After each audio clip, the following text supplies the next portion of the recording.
బట్టతలతో బాధపడుతున్నారా? ఆధునితనమైన పద్ధతిలో hair transplantation చేయబడును. Face clinic Hyderabad. ఇది ఓకే.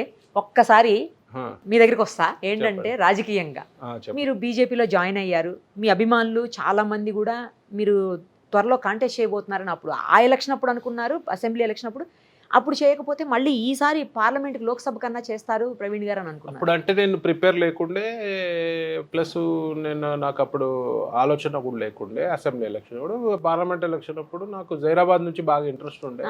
కానీ ఈ sitting MP, BRS sitting MP మా పార్టీలోకి రావడం వల్ల డెఫినెట్గా అతనికి ప్రయారిటీ ఇస్తారు కాబట్టి బీబీ పాటిల్ గారికి ఇచ్చినారు.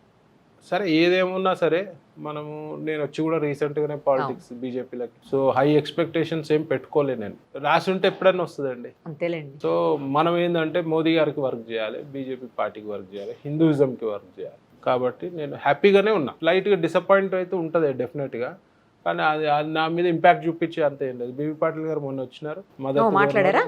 వచ్చినారు, ఇంటికి వచ్చినారు. డెఫినెట్గా నేను పోయి ప్రచారం చేస్తాను, రాష్ట్రం అంతా తిరుగుతా. అవకాశం ఇస్తే ఆంధ్ర రాష్ట్రంలో కూడా తిరుగుతాం. ఆంధ్ర బీజేపీ కోసం 100%. బీజేపీలోనే కంటిన్యూ అవుతారా మరి? 100% మేడం. దేశానికి మంచి జరగాలంటే బీజేపీ పార్టీ మోదీ గారితో సాధు. మిగతా ఏ అపోజిషన్ మీరు మోదీ గారి ముందర ఎవరైనా కనబడతారా? ఆ చరిష్మా కానీ ఏమి పాలన, ప్రైమ్ మినిస్టర్ని మీరు వేరే పార్టీలో ఊహించుకోగలుగుతారా? సో ఆయనకు మించి ఎవరు లేరు కాబట్టి డెఫినెట్గా బీజేపీకే వర్క్ చేస్తాను. ఓన్లీ జహీరాబాద్కే మీరు స్టేట్ అంతా తిరుగుతాను కాదు, జహీరాబాద్కు మాత్రమే ప్రచారం చేయబోతున్నారా లేకపోతే రాష్ట్రం అంతా కూడా ఎక్కడైతే ఉన్నారో బీజేపీ నా అభిమానులు చాలా మంది ఉన్నారు రాష్ట్రంలో. సో నన్ను ఇష్టపడే వాళ్ళు ఉన్నారు. సో మొత్తం రాష్ట్రం తిరుగుతాను, ఎక్కడెక్కడైతే క్యాండిడేట్స్. మొన్న అసెంబ్లీ ఎలక్షన్లో అప్పుడు ఎన్ని నియోజకవర్గాలు తిరిగాను, కంప్లీట్ ఒక్క రోజు కూడా ఖాళీ లేకుండా.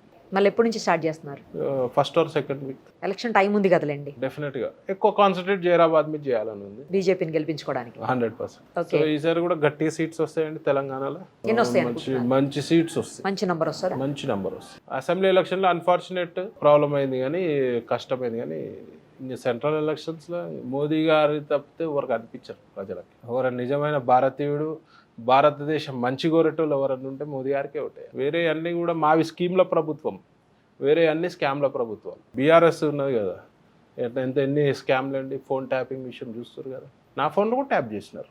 మీ కూడానా? అది కూడా ట్యాప్ చేసినారు. అప్పుడు ఈడీ అయినప్పుడు వాళ్ళ మంత్రులు, వాళ్ళ ఎమ్మెల్యేలు ఏం మాట్లాడుతున్నా, నేను వేరే వాళ్ళతో ఎవరితో మాట్లాడుతున్నా అనేది కూడా నా ఫోన్ కూడా ట్యాప్ అయ్యింది. అందులో కొందరు ఆఫీసర్స్ నాకు డైరెక్ట్ ఫోన్ చేసి కూడా బెదిరించడం జరిగింది. నేను పట్టించుకోలే, నేను భయపడటోని కాదు. పాలిటిషియన్ కాదు కదా అప్పటికి, ఎందుకు మీరు బీఆర్ఎస్ వాళ్ళ మంత్రుల మీద, ఎమ్మెల్యేల మీద నా మీద అలిగేషన్ వచ్చింది కదా. సో నా ఫోన్ కూడా ట్యాప్ చేసినారు. నేను మాట్లాడేది ఏమవుతుంది, చికోట్ ఈజ్ అన్ ఓపెన్ బుక్. తర్వాత వచ్చేసి ఇప్పుడు రిమాండ్కి అయిన పోలీస్ ఆఫీసర్స్ కూడా చాలా ఓవర్ చేసినారు, నా మీద కేసులు పెట్టినారు. టాస్క్ ఫోర్స్ ఇప్పుడు రాధాకిషన్ రావు అని ఇప్పుడు నిన్న రిమాండ్, అవును నిన్న చేశారు. ఆయన నా మీద కేసులు పెట్టడంలో ముఖ్య కారణం. ఏది వెపన్స్ కేసులో, టెంపుల్ దగ్గర ఆయన వన్ ఆఫ్ ది కారణం, ఇంకో డీసీపీ కారణం. సో అప్పుడు ఆయన ఏం చెప్పినాడు, ఇంకా చికోటి ఫామ్ హౌస్ మీద రైడ్ చేసి జంతువులన్నీ సీజ్ చేస్తామంటే నా అన్ని లీగల్గా ఉన్నాయి కదా, ఎందుకు చేస్తారు ఆ జంతువులన్నీ లీగల్? అటవీ శాఖలే వచ్చి ఏం చేయలేకపోయారు, వచ్చి చూసేసి వాళ్ళు కూడా కేసులు పెడతాము, నువ్వు తర్వాత ప్రూవ్ చేసుకొని నీకు ఇబ్బంది, మేము ఏదో చేస్తాం కదా అని చెప్పి. అంటే ఇంత దౌర్జన్యం అంటే వాళ్ళ హయాంలా వాళ్ళ కమ్యూనిటీకి చెందిన కొందరు పోలీస్ ఆఫీసర్స్ అధ్వానంగా చేసినారు దౌర్జన్యం. ఇవాళ నేను ఒకటే చెప్తున్నా రేవంత్ రెడ్డి సర్కార్కి, వాళ్ళ ఆస్తులపైన మీరు దర్యాప్తు చేయండి. 100 కోట్ల ఆస్తులు ఎక్కడి నుంచి వచ్చినాయి? ఎవరు? Police officer. ఎస్, ఎవరైతే ఇప్పుడు ఈ ముగ్గురు ఉన్నారో ఓకే, 100 కోట్ల ఆస్తులు సంపాదించి ఎక్కడి నుంచి? Police officer. ఈ ముగ్గురే, మిగతా అంతా బాగానే ఉన్నారు పోలీస్ ఆఫీసర్స్, 2-3 మాత్రం వరస్ట్.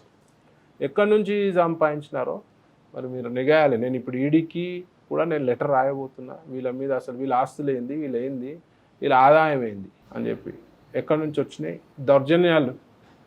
ఆయన వల్ల ఒకరిద్దరు సూసైడ్ చేసుకున్నారు. సో ఫస్ట్ నుంచి వాళ్ళు ఎస్ఐ ఉన్నప్పటి నుంచి దౌర్జన్యాలే. ఓకే, మీరు ఒకటి చెప్పండి, రిటైర్ అయిపోయిన ఆఫీసర్కి 3 ఏళ్ళు ఓఎస్డీగా స్పెషల్ ఆర్డర్ జియో ఎట్లా తీస్తారండి? టాస్క్ ఫోర్స్ డీసీపీగా 3 ఇయర్స్. అంటే ఈ గవర్నమెంట్ కేసీఆర్, కేటీఆర్ ఏది చెప్తారు ప్రజలు గమనిస్తారు మేడం. ఇలా ఏమైంది, ఒక్కడు లేడు అలా పార్టీలో వలసపోతుంటే ఇలా కొట్టుబిట్లాడుతుండు కేటీఆర్.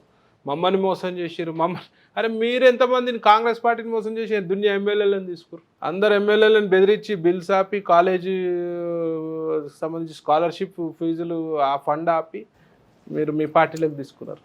మరి ఏమైంది అప్పుడు? రాజకీయంలో అటుదిటు ఇటుదటు కానీ పెద్ద టైం పట్టదు. ఇవాళ పవర్లు ఉన్నా అని చెప్పి నెత్తిలో కొమ్మలు ఎక్కినాయి అనుకో, రేపు కుక్క బతుకైతుంది. ఇవాళ బీఆర్ఎస్ది అదే బతుకు. భారత రాష్ట్ర సమితి కాదు, భ్రష్టు పట్టించిన తెలంగాణ అని భ్రష్టు పట్టించిన రాష్ట్ర సమితి అది. బీఆర్ఎస్ అంటే భ్రష్టు పట్టించిన రాష్ట్ర సమితి. తెలంగాణ నాశనం పట్టిరు. లక్షల కోట్ల అప్పులైనాయి. ఇలా గవర్నమెంట్ వచ్చినప్పుడు ఫస్ట్ 10 years బ్యాక్ 60,000 కోట్ల అప్పులు ఉండే. ఇలా 6 లక్షల కోట్ల అప్పులు. ఈ కాంగ్రెస్ వాళ్ళకి పిచ్చిలేస్తుంది ఇప్పుడు ఎక్కడి నుంచి ఫండ్స్ తేవాలి, ఏం చేయాలని. మేడం ఈ అప్పులు కూడా ఎప్పుడు తెలిసినాయి? ఈ ప్రభుత్వం వచ్చినాక తెలిసినాయి. ముందు తెలిసినాయా మీకు? తెలుసు 6 లక్షల కోట్ల అప్పులు ఉన్నాయని? తెలియదు. అన్నీ దాచిపెట్టుకొని మేనేజ్ చేసి స్కీమ్ల పేరిట్ల స్కామ్లు, దునియా స్కామ్లు, ప్రతి శాఖలో అవినీతి. అంటే చిన్న స్థాయికి అవినీతి జరగలే, చిన్న స్థాయిలో అవి పెద్ద స్థాయిలో చేసి వీళ్ళ ప్రభుత్వంలో డ్రగ్స్, గంజాయి, మద్యం ఏరులో పారినాయి. మద్యం ఆ టైమింగ్లో కూడా చూసారు కదా ఎట్లా ఉండే. ఇష్టం అసలు టైంలో బార్ షాప్లు ఓపెన్, వైన్స్ ఓపెన్. ఇవాళ అనుభవిస్తున్నారు, ఇవాళ అనుభవిస్తారు. గోశాపం తగిలింది విచ్చలవిడిగా, గోహత్యలు. మేము ఎంతో మందికి ఫోన్లు చేసి చెప్పినాం, అయ్యా ఇడ బక్రీద్ టైంలో గోహత్యలు 2-3 సార్లు నాకు కూడా కాల్ చేశారు మీరు గోవుల విషయంలో. బక్రీద్ టైంలో సుప్రీంకోర్టు ఆర్డర్స్ బేఖాతరు చేస్తూ మరి గోహత్యలు జరుగుతున్నాయి. పట్టించుకునే నాదులు లేడు, ఉల్టా మా మీదే. ఇవాళ గో సంరక్షణ వీరులు ఉన్నారు కొందరు, గో రక్షణ చేస్తున్న వాళ్ళు, గో రక్షకులు. వాళ్ళ మీద కేసులు, ఒక్కొక్కరి మీద 20-30 కేసులు. హత్యాయత్నాలు, గో హత్య చేసేటోళ్ళు హత్యాయత్నాలు చేసిర్రు, చంపిర్రు ఒకరి దగ్గర, యాక్సిడెంట్ చేసి చంపిర్రు ఒక దగ్గర. అవును, అప్పుడు ఎవడు పట్టించుకునేటోడు లేడు. సర్వనాశనం అయిపోయింది. ఇవాళ ఆమె పోయి జైల్లో కూర్చుంది. ఇవాళ గోశాపం ఉంటుంది మేడం, డెఫినెట్గా ఉంటుంది. నెక్స్ట్ ఎలక్షన్స్ లో కంటెస్ట్ చేస్తారా చిక్కోటి ప్రవీణ్ గారు? డెఫినెట్గా అనుకుంటున్నాం, కానీ అన్నీ కూడా I believe in destiny. So mostly చేస్తాం. రాజకీయంగా మంచి భవిష్యత్తు ఉంటుంది అనుకుంటున్నాం. చిక్కోటి ప్రవీణ్ గారి క్యాసినో ఏం చేస్తుంది, ఎలా ఉంది బిజినెస్? అది ఆటో పైలట్ మోడ్, అది నడుస్తుంది. అది లీగల్గా ఉన్న రోజులు ఇబ్బంది లేదు. అదే మా పార్టీ వాళ్ళకి ఇబ్బంది లేనన్ని రోజులు నాకు ఇబ్బంది లేదు. నా పార్టీ వాళ్ళు అబ్జెక్షన్ చేస్తే లీగల్ కదా మేడం. అయినా బిజినెస్ కదా, బిజినెస్ వేరు, పార్టీ వేరు కదండి. అప్పుడు కూడా మీ ఛానల్ ద్వారా కూడా చాలా మందికి చెప్పా, టైం పాస్ కి ఓన్డే ఆడమాకుండా ఆడండి, ఆడొద్దని చెప్తా. ఆడదు, ఊరికే చూసి రండి, ఎంజాయ్ చేయండి. ఓకే, ఆడేటోడు ఎట్లయినా ఆడతాడు. చెప్పి ఎవరు చెప్పినా ఆగరు. అంతే. వెళ్ళట్లేదా ఎక్కువ ఈ మధ్యన మీరు చాలా రోజులే గోవాకి?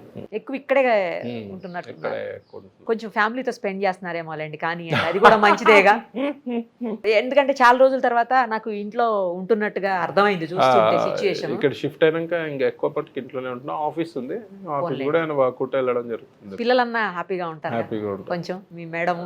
అంతే ఆమె బాగా కోఆపరేటివ్ లేండి. అవును, చూస్తుంటే అర్థమవుతుందిలేండి, ఆవిడే మీ లక్కీ చామ్. ఏం చేసినా నో అన్నది. అయితే ఈ జంతువులు ఇవన్నీ మామూలంగా చేస్తాయి మరి. చాలా అయితే బాగున్నాయండి. నాకు మినియేచర్ కౌస్ అంటే ఇంత చిన్న వాటి నేను ఎప్పుడు చూడలేదు. పుంగనూరు అవి చూశాను, తర్వాత గిరి ఆవులు అంటారు, అట్లా రకరకాలు చూసాను, కానీ ఇంత బుడ్డి మాత్రం ఎప్పుడు చూడలేదు. వీటికి ఇంకా పుట్టిన చిన్న పిల్లలు అయితే ఎంత ముద్దుగా ఉంటాయి అంటే మేడం. అవునా? ఎంత ఉంటదండి పుట్టింది? ఇంతే చిన్నగా ఉంటాయి, చాలా చిన్నగా ఉంటాయి. ఓహో, మీకు అంటే ఇప్పుడే ఇంకో 1 year పడుతుందేమో, అప్పుడు మీకు పిలుస్తాను. తప్పకుండా సూపర్ అండి. అసలు అవి కూడా భలే మంచిగా ఫ్రెండ్లీగా నా దగ్గరికి వచ్చేసింది. మంచిగా అనిపిస్తుంది అండి చూస్తుంటే కూడా, చాలా కూల్గా ఉంటాయి. అదే మంచి వైబ్. మీకు స్పెషల్ గా వేశారు, ఈమెకేం వేయలేదు అంటే అమ్మాయి కాబట్టి అలంకరణ ఎక్కువ చేశారా? రైట్ అండి ప్రవీణ్ గారు, థ్యాంక్ యూ సో మచ్ అండి. ఛానల్ ద్వారా నేను ఒకటే కోరుకుంటా, అందరు జంతువులను ప్రేమించాలి, ప్రకృతిని ప్రేమించాలి. ఎవరికి అవకాశం ఉంటే ఆవును పెంచుకోండి, ఇంటికి మంచిది, శుభప్రదం. సో అందరు కూడా జంతువుల పట్ల అమానుషంగా ప్రవర్తించకుండా జంతువుల పట్ల ప్రేమించండి. Thank you very much. Thank you అండి, thank you so much. Suman టీవీలో మీ పర్సనల్ అండ్ బిజినెస్ ప్రమోషన్స్ కోసం కింది నెంబర్కి కాంటాక్ట్ చేయండి.